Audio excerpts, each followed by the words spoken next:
আসসালামু আলাইকুম viewers, euro Bangla education consultants private limited থেকে আমি অ্যাডমিশন কাউন্সিলর পূর্বা আবারও চলে এসেছি আপনাদের সাথে স্ট্যান্ডার্ড স্কুলিং ভিসার ব্যাপারে কিছু বেসিক ইনফরমেশন শেয়ার করার জন্য। লাস্ট আমাদের যে ভিডিওটা ছিল, এরপরে আসলে অনেকেরই ফিডব্যাক ছিল, অনেক কোয়ারিজ ছিল, স্পেশালি আপনার টিউশন ফিসটার ব্যাপারে। এক্ষেত্রে আসলে কিছু বিষয় ক্লিয়ার করে নেওয়া খুবই প্রয়োজন। যেমন হচ্ছে, বাংলাদেশে যে ওয়ার্ল্ড র্যাঙ্ক ইংলিশ মিডিয়াম স্কুলগুলো আছে, যেখানে আমরা সবাই চাই আমাদের সন্তানদেরকে সেখানে অ্যাডমিশন করানোর জন্য। এখানে যে পরিমাণ আসলে আমাদেরকে টিউশন ফিস পেমেন্ট করতে হয়, কম্পারেটিভলি কানাডাতে কিন্তু অলমোস্ট সেম টিউশন ফিজই আপনাকে পেমেন্ট করতে হচ্ছে। সো টিউশন ফিজ নিয়ে যাদের একটু কোয়ারিজ ছিল বা টেনশন ছিল, আশা করছি সে ব্যাপারটা এখানে ক্লিয়ার হয়ে যাবে। এবং সবচেয়ে বড় সুবিধাটা আপনারা পাচ্ছেন কানাডার ক্ষেত্রে, সেটা হচ্ছে এখানে কিন্তু বাচ্চাদের জন্য একটা স্কলারশিপ অপরচুনিটি আছে। আপনারা যারা আর্লি বার্ডে অ্যাপ্লিকেশন করবেন তারা কিন্তু এই স্কলারশিপ অপরচুনিটিটা পেয়ে যাচ্ছেন। এবার কানাডা স্কুলের আদার যে ইনফরমেশন গুলো ছিল সেগুলো আপনাদের সাথে একটু শেয়ার করছি। কানাডা যে 10টি প্রভিন্স আছে, 10টি প্রভিন্সে যে কোনো প্রভিন্সে বা একাধিক প্রভিন্সে কিন্তু আপনার বাচ্চাদের জন্য অ্যাপ্লাই করতে পারবেন। এবং সবচেয়ে বড় বেনিফিটটা পাচ্ছেন সেটা হচ্ছে এখানে কোনো IELTS or any other English proficiency টেস্টের কিন্তু প্রয়োজন পড়ছে না। দ্যাট মিনস আপনাদের বাচ্চার কোনো ধরনের ইংলিশ প্রফিসিয়েন্সি টেস্ট ছাড়াই কিন্তু তার স্কুলে অ্যাডমিশন কনফার্ম করতে পারছে। এবং আপনারা এখানে স্কলারশিপ অপরচুনিটি পাচ্ছেন। এবং কানাডাতে জানেন সবচেয়ে ইজি পিআর দিচ্ছে, মানে বিশ্বের অন্যান্য কান্ট্রির তুলনায় সবচেয়ে ইজি পিআর দিচ্ছে হচ্ছে কানাডা। সো আপনার সন্তানের পড়াশোনার পরপরই কিন্তু তারা এখানে পিআর এর জন্য আপনারা অ্যাপ্লাই করতে পারছেন।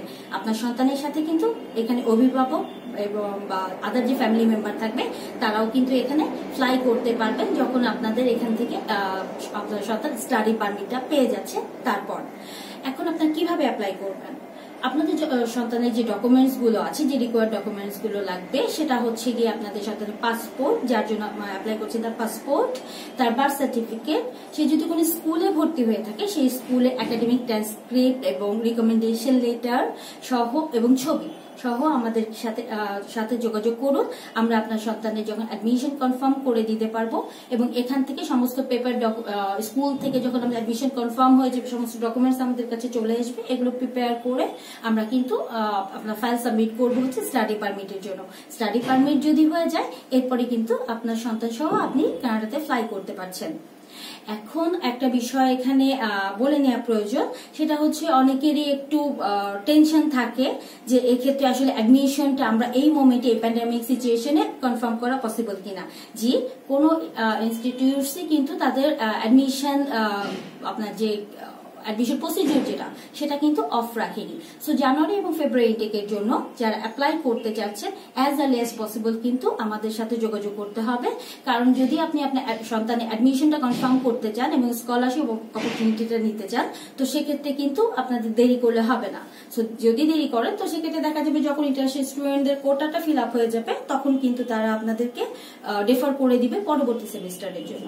সো আশা করছি যে আপনাদের মোটামুটি যে কোয়ারিজ গুলো আমরা পেয়েছি বা ফিডব্যাক গুলো আমরা পেয়েছি, চেষ্টা করছি সেই কোয়ারিজ গুলো সমাধান দেওয়ার জন্য।